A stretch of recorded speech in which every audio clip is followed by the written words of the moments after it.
wa sirri asrar wa tiryakil anyan wa miftahi babil yasar Sayyidina wa Maulana Muhammadil Muhtar wa alihi at-tahar wa ashabil anyan adada ni'amillahi wa ifdalih. Amma ba'du.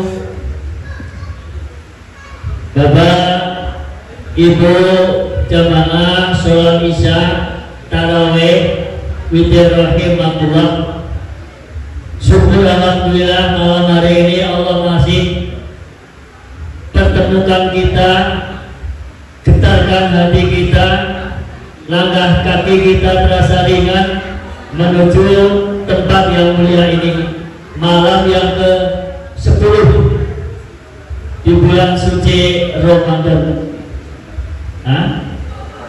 11. Halo Bu, halo Bu, dengar suara saya enggak Bu? Dengar enggak? Kita nggak lama, paling 15 menit kurang lebih. Ya. Sesedianya malam hari ini Ustadz Zainal Arifin, karena sesuatu dan lain hal maka ceng jadwal.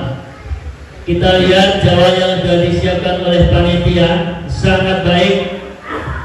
Kultum Ramadan dijadwal, tadarusan dijadwal, buka puasa dijadwal. Saya keliling maaf kemana-mana, kegiatan Ramadan yang terjadwal yang lengkap di sini Bu. Dan jamaahnya alhamdulillah masih banyak, dan alhamdulillah partisipasinya masih sangat bagus. Kenapa? Enggak saya sebutkan tempatnya. Ada tempat musyawarah besar, begitu selesai sholat isya Pak, wirid, zikir, doa. Belum selesai doa, jamaah pada di situ. Ada yang di sana. Kita siapapun yang selama itu panjang dengarkan cuma 3 orang. Bilang imam sama 1 jamaah yang mau peduli dengan tausiah Ramadan. Terus ibu-ibu, yang lainnya apa? Di sana. Saya tanya, ada apa itu Pak kalau di sana? Panik, kekenyangan, berbagai macam alasan. Kita nggak merasa tersinggung, cuma kurang dihargai. Katanya disuruh ceramah, suruh mendengarkan nasihat agama selama Ramadan, tapi di situ pada ngobrol sendiri-sendiri. Alhamdulillah di sini semuanya butuh agar bekal Ramadan. Jadwal yang ada malam hari ini membentuk keluarga sakinah mawaddah warahmah. Betul ya? Jadwalnya Ustaz Zainal Arifin. Sebelum kita sampaikan, mungkin ada yang tahu apa itu sakinah, apa itu mawaddah, apa itu warahmah. Ada yang tahu? Ada yang tahu? Nanti ada hadiahnya dari Pak Karyanto. Selain kita sebutkan, apalagi pengantin baru, didoakan semoga menjadi keluarga yang sakinah mawaddah warahmah. Ringan di lisan, tapi kurang bisa dipahami, apalagi diaplikasikan, diamalkan. Sakinah artinya kedamaian, mawaddah kebahagiaan, warahmah rahmat dari Allah Subhanahu wa ta'ala. Sehingga satu persatu kita bahas. Keluarga yang sakinah,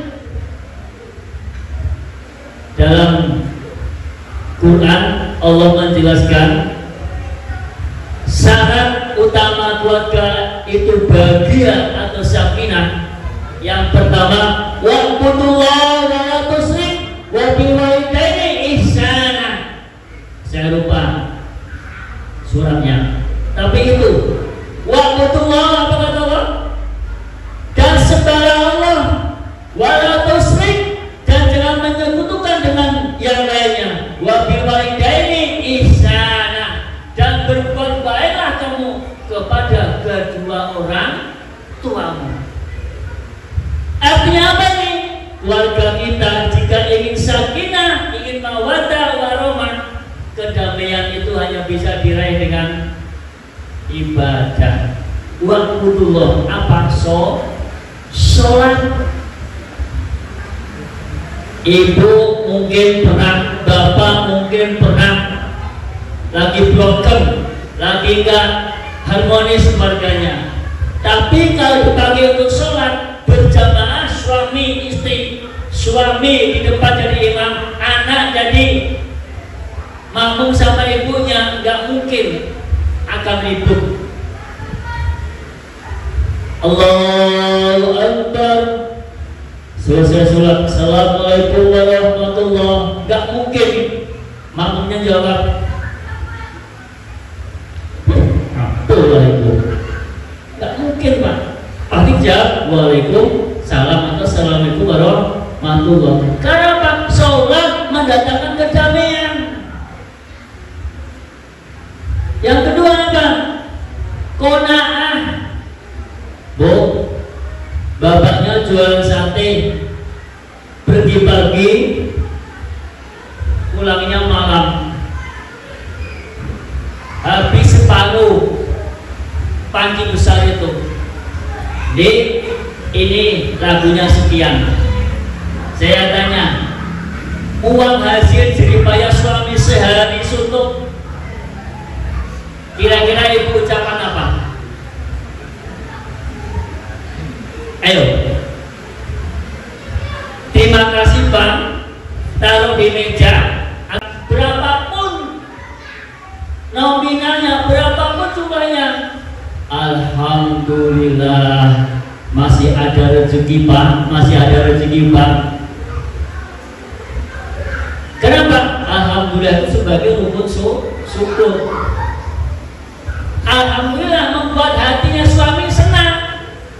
Sebaliknya kalau ibu, Dek, ini ada uang kerja abang hari ini, taruh aja di meja. Nandakan orang itu kurang qanaah. Apa aja qanaah? Menerima apa yang diberikan suami. Yang kedua, ketiga apa? Jika keluargamu ingin sakinah damai, maka jalin komunikasi yang baik. Hanya ada 3 pilihan komunikasi yang baik itu Pak. 1, waktu mau makan, atau waktu makan berjamaah dengan keluarga. Bapak-bapak kalau sama anak sama ibu jamaah apa enggak? Makannya Pak, apa sendiri-sendiri? Saat-saat seperti itulah kita bicara bisa komunikatif. Nggak sempat Pak, saya sudah lapar, suami belum pulang bos. Oke. Yang kedua, saat mau tidur atau saat di dalam kamar, saat mesraan, komunikasi suami istri bagus. Karena ini jalan pengajian, nggak betulnya diabaikan. Jangankan tidur sama, suaminya sudah capek, nggak dipijetin, nggak diladenin, apalagi Pak,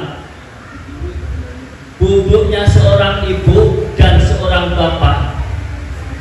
Ketika dia saling membahagiakan antara keduanya, maka malaikat rahmat itu turun. Pun sebaliknya, seorang suami tidur, lalu maaf, istrinya berbalik arah gini, membelakangi apa ini? Pantat atau punggung. Maka istri yang seperti itu sampai subuh Allah melaknat. Karena apa? Allah nggak suka dengan istri yang tidak membuat suami nyaman dalam tidurnya. Bapak, Ibu, jamaah rahimakumullah, kedamaian. Wala tusrik, dan jangan sekali-kali kamu menyekutukan dengan yang lainnya. Jangan minta tolong sama yang lain, hanyalah kecuali kepada Allah Subhanahu wa Ta'ala. Ada kemarin itu Pak, gara-gara kurang laris jualan di pasar, ibu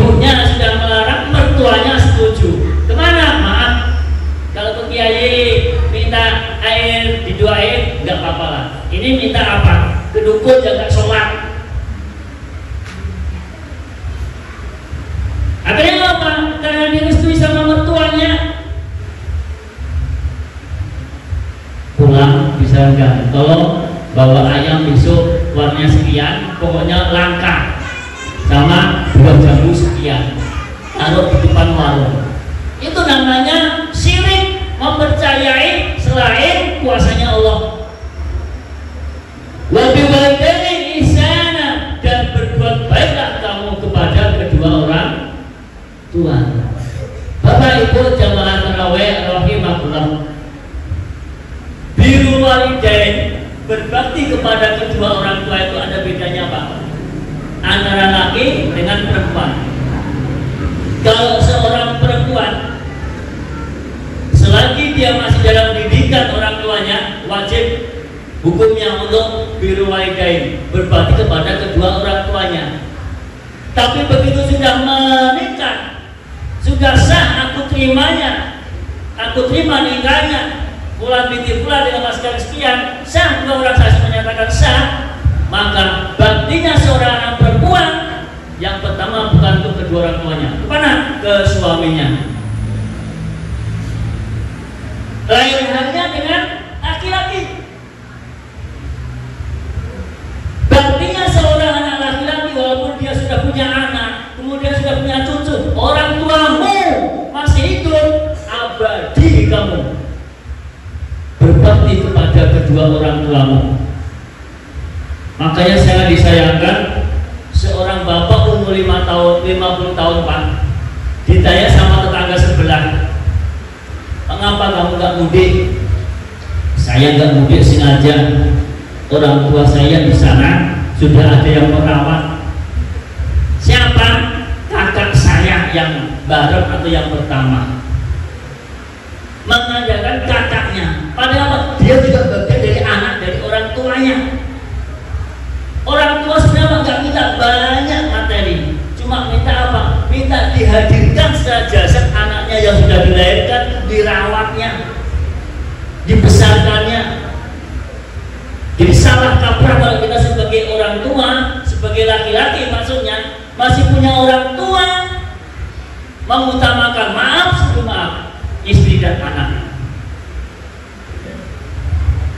Bapak punya gaji, punya pendapatan sekian juta sebulan, itu Pak masih ada hak orang tua kita Pak sebelum dikasih kepada istri sama anak. Karena ada kisah, ada sahabat bertanya kepada Rasulullah, ya Rasulullah,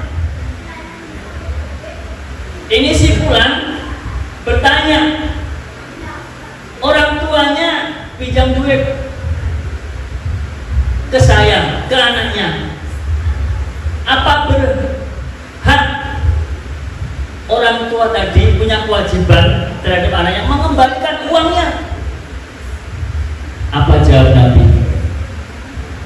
Harta anakmu dan kamu adalah milik orang tua. Tidak ada kewajiban orang tua punya anak laki-laki mengembalikan uang walaupun pinjam.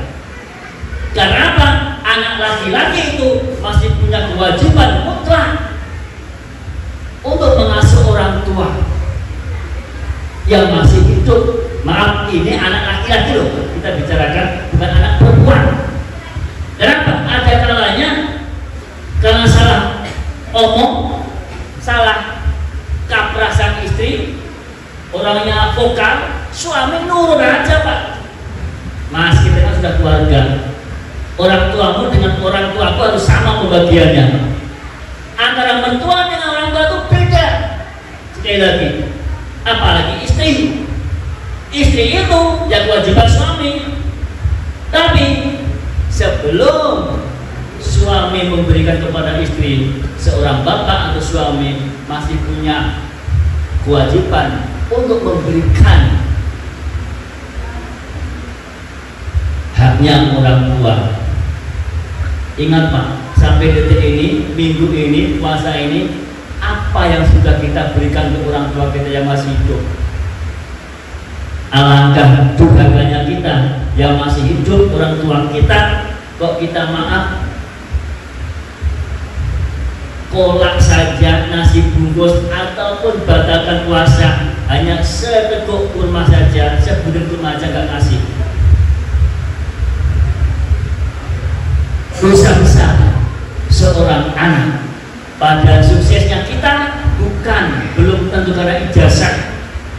Suksesnya kita belum tentu karena kepandaian kepintaran kita. Apa kata Nabi? Suksesmu hai anak laki-laki itu bagian doanya orang tua. Ayo kita merenung Pak. Sebagai anak laki-laki, sudahkah kita berbuat baik untuk orang tua kita? Atau sebaliknya hanya mementingkan istri dan anak-anak kita? Pantas kalau keluarga kita maaf, anak susah diatur, istri bangkang. Kenapa? Efek daripada seorang anak laki-laki menyampingkan kewajibannya terhadap orang tua ke situ, ke anak, ke istri.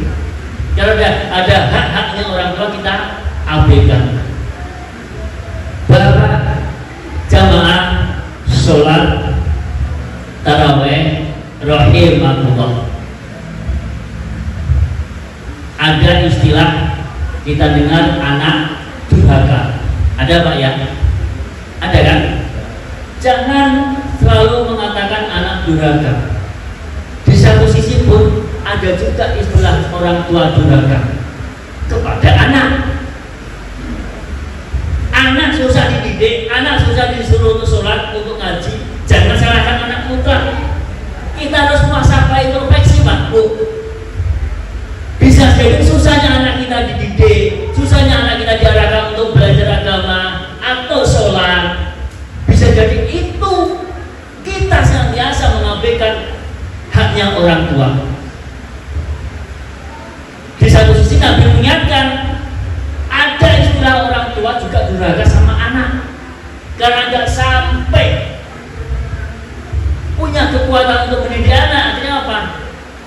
Inilah yang namanya durhakanya orang tua kepada anak. Kapan? Tatkala anak sudah dididik, orang tua nggak mampu mengendalikan nafsu, emosi, marah. Nah, marahnya orang tua kepada anak itu satu, durhaka.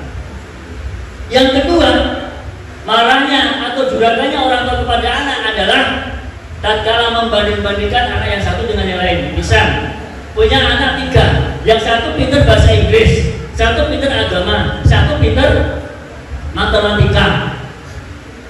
Ditanya sama tetangga, Bu, anakmu yang pintar yang mana? Orang tua bijak nggak menjawab. Kenapa? Kalau sampai kedengaran sama si anak, secara psikis psikologi anak kena mental. Orang tua bijak ditanya sama tetangga seperti itu, apa jawabnya? Tanyakan sama guru yang di sekolah. Jawab yang normal apa? Yang bijaksana. Anakku yang nomor 1, nomor 2, nomor 3 semuanya baik. Nggak perlu kita banding-bandingkan. Begitu juga waktu memberi uang jajan. Karena saya sayang sama anak yang nomor 1 10.000, nomor 2 masih kecil 10.000 juga, nomor 3 10.000 juga. Adil tuh Pak, adil memang sama rata, tapi nggak pada porsinya. 10.000 sekarang anak SMA ada berapa Pak? Kalau anak SD mungkin masih bisa. Itulah durhakanya orang tua, durhakanya kita terhadap anak kita, membanding-bandingkan. Bapak jamaah rahimahullah, agar keluarga kita damai, nyaman, maka sekali lagi jangan sampai kita meninggalkan waqtullah, sembahlah Allah, sholatlah. Yang kedua, jangan sampai menelantarkan orang tua kita. Ingat, orang tua kita yang masih hidup adalah malaikat yang Allah kirim ke dunia. Sebelum lebaran kita sudah enggak bisa mencium tangan orang tua, maka kita sering-seringlah mencium tangan orang tua. Nggak harus menunggu lebaran. Minta apa? Minta ridhonya, minta berkahnya. Yang terakhir, mawadah.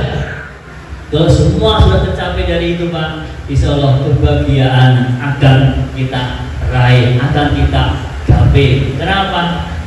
Sholat sudah, ibadah sudah, orang tua pun kita perhatikan. Kebahagiaan pasti akan lahir. Kalau kedamaian sudah, kebahagiaan sudah, maka yang terakhir, rahmatnya Allah akan bersinar dalam rumah tangga kita. Bapak jamaah sholat tarawih rahimahullah, marilah Ramadan yang singkat ini singkat bagi kita, Pak. Kita manfaatkan, terutama ini baik datang semua. Kenapa? Bagian dari keluarga kita, Pak. Kalau istri, suami saya mendukung, ayo ke masjid, pasti semuanya akan bergerak, Pak. Jadi kalau ayo ke masjid, istrinya, anaknya, Pak nggak usah, pasti masjidnya sepi, Pak. Kita bersyukur malam ke-11 ini masih banyak. Kenapa? Karena dari keluarga yang baik tadi. Dari keluarga yang baik, lingkungan RT akan baik. Dari keluarga yang baik, dusun akan baik. Dari keluarga yang baik, desa akan baik, seterusnya sampai ke atas. Tapi dia apa? Kenapa? Banyak masjid musola dibangun mewah megah, sepi. Kenapa? Salah satu adalah faktor keluarga. Suaminya nggak mau ke masjid, istrinya suka ke masjid, kadang dilarang. Sebaliknya juga, suaminya ke masjid, istrinya nggak mau. Istrinya mau, suaminya nggak mau. Semuanya timpang, pincang, nggak akan jalan, Pak. Jadi sakinah, mawadah, warahmah itu harus sama-sama bekerja sama.